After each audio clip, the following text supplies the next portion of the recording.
Sainu Orriadore, l'asino che raglia in sardo, è una figura demoniaca che ha origine da un'antica credenza popolare nel paese di Scano di Montiferro in provincia di Oristano, Sardegna.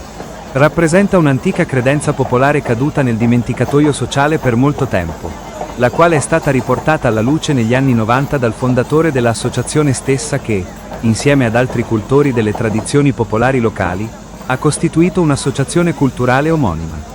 Tale maschera è costituita dall'osso del bacino di un bovino o di un asino ed indossa la zimarra, anche detta mastrucca, presente in quasi tutte le maschere sarde e caratterizzata da una giacca lunga senza maniche fatta di pelle di ariete. Sainu trascina con sé delle catene e muovendosi in gruppo a passo d'uomo girovagano per il paese muniti di bastone, o mazzucco in sardo, in cerca di un'anima da poter rubare e potersene così impossessare. Nel loro tragitto emettono ragli misti a lamenti e pianti che rappresentano il preludio alla morte di qualcuno. Secondo la credenza popolare la maschera rappresentava il diavolo che veniva sulla terra per annunciare la morte di qualcuno. Esso si presentava in diverse forme e sotto diversi aspetti non definibili.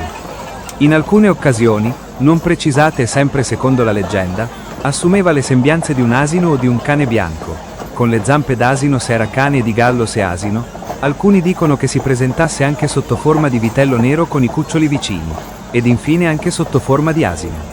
Questo fermo immagine ci porta dentro anche alla possibilità, e vedo che siete già tutti armati di cellulari, di macchine fotografiche, perché è veramente una bella immagine che rimane anche nel racconto di questa serata.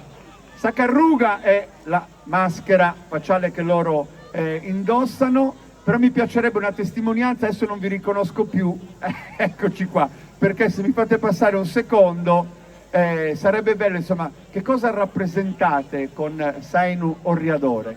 Allora, Sainu Orriadore è la figura mitologica del nostro paese, di Scano Montiferro, da generazioni, e noi abbiamo cercato di riproporla a tutti quanti in modo che tutto ciò non andasse nel dimenticatoio, quindi volevamo solamente riproporre la nostra figura mitologica. Sainu Orriadore vagava per le vie del paese alla ricerca dell'anima di chi era il capezzale di morte, e tutto ciò noi l'abbiamo sempre riconosciuto dai nostri antenati e cerchiamo di mandarlo avanti e di farlo conoscere a tutti quanti. Questo è un po' in sintesi ciò che rappresentano. Organizzano diversi eventi culturali, di spettacolo, cioè laddove c'è la cultura che può essere rappresentata, loro davvero danno i giusti contorni. Vi invito a visitare il loro paese, che è davvero uno scrigno di tradizioni, ma anche sempre aperto all'accoglienza. Un applauso per gli amici di Scano, grazie davvero. Sainu Orriadore, grazie a Nuoro, dicono, e a tutti quelli che stasera sono